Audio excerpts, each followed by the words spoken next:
ایک ایسا واقعہ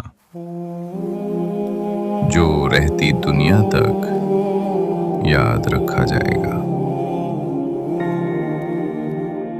واقعہ کربلا کا آغاز، ایک دل ہلا دینے والی داستان کا آغاز۔ یہ وہ کہانی ہے جو صبر، قربانی اور حق کے لیے لڑنے والوں کی ہے۔ یہ ہے واقعہ کربلا، جو تاریخ کی سب سے عظیم جدوجہد ہے۔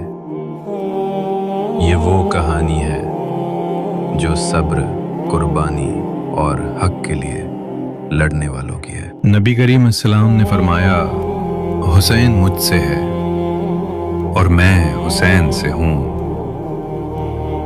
رسول علیہ وسلم کی یہ پیشگوئی تھی کہ میرے نواسے کو کربلا میں شہید کیا جائے گا۔ 60 ہجری یزید تخت نشین ہوا اور بیعت کا مطالبہ کیا گیا۔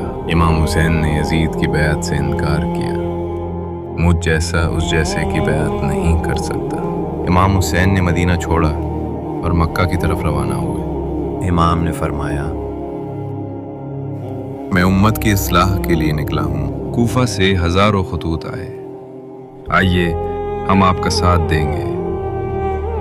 مسلم بن عقیل کو کوفہ بھیجا گیا، مگر کوفہ والوں نے وفا نہ کی۔ مسلم شہید ہو گئے۔ امام حسین مکہ سے کوفہ کے سفر پر روانہ ہوئے۔ راستے میں کئی مقامات پر رکا گیا، مگر امام کا عزم اٹل تھا۔ مقام ذی حسم پر حر بن یزید امام کو روکنے آئے۔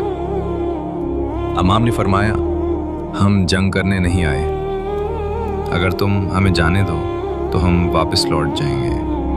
ہر کا دل بدلنے لگا، مگر حکم تھا کہ حسین کو نہ جانے دیا جائے۔ امام حسین کے قافلے کو کربلا کے تپتے میدان میں روکا گیا۔ یہ 2 محرم الحرام کا دن تھا۔ کربلا کی زمین پیاسی تھی، مگر وفا سے لبریز۔ امام نے خیمے نصب کروائے اور پانی کا بندوبست کیا۔ یزیدی لشکر ہزاروں میں، حسینی قافلہ صرف چند دہائی افراد۔ چاروں طرف سے پانی بند کر دیا گیا۔ فرات کنارے پیاسے خیمے تیے جمع، بچوں کی پیاس کی آہیں آسمان تک پہنچنے لگی۔ حضرت عباس نے فرات سے پانی لانے کی کئی کوششیں کی۔ 7 محرم کو پانی مکمل بند کر دیا گیا۔ 9 محرم کی رات امام نے چراغ گل کر کے سب کو رخصت کا موقع دیا۔ سب نے کہا، ہم آپ کے ساتھ جینے اور مرنے کو تیار ہیں۔ شب عاشور امام نے رات عبادت میں گزاری۔ امام نے فرمایا، کل میرا امتحان ہے، کوئی پیچھے ہٹنا چاہے تو ہٹ جائے۔ 10 محرم کی صبح سب سے پہلے اذان دی گئی۔ امام نے آخری نماز باجماعت ادا کی۔ جنگ کا آغاز ہوا۔ ایک ایک کر کے جانثار شہید ہوتے گئے۔ علی اکبر نے اذن جہاد مانگا، جوانی قربان ہو گئی۔ قاسم نے کہا، شادی کے خواب دیکھنے والا بھی شہادت کا طلبگار ہے۔ حضرت عباس نے علم تھاما اور بازو کٹوا کر بھی وفا نہ چھوڑی۔ علی اصغر پیاس کے عالم میں قربانی دی، تیر گلا چیر گیا۔ اب صرف حسین باقی تھے، زخمی، پیاسے، مگر باوقار۔ امام نے فرمایا،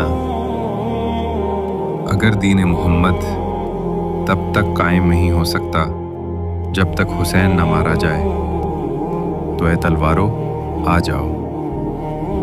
امام حسین سجدے میں تھے اور سر تن سے جدا کر دیا گیا۔ کربلا کی زمین نے آسمان کی طرف، دشمنوں نے خیمے جلائے، بچوں کو قید کیا گیا۔ بی بی زینب نے رات کو قافلے کو سنبھالا، صبر و حوصلے کا پیکر بنی۔ امام زین العابدین بیماری کی حالت میں قید میں گئے۔ اہل بیت کے قافلے کو شام لے جایا گیا، بازاروں میں گھمایا گیا۔ دربار یزید نے، بی بی زینب نے خطبہ دیا، اے یزید، تو سمجھتا ہے کہ فتح یاب ہو گیا؟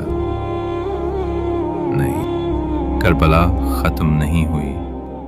کربلا ہر دور، حسین آج بھی زندہ ہے۔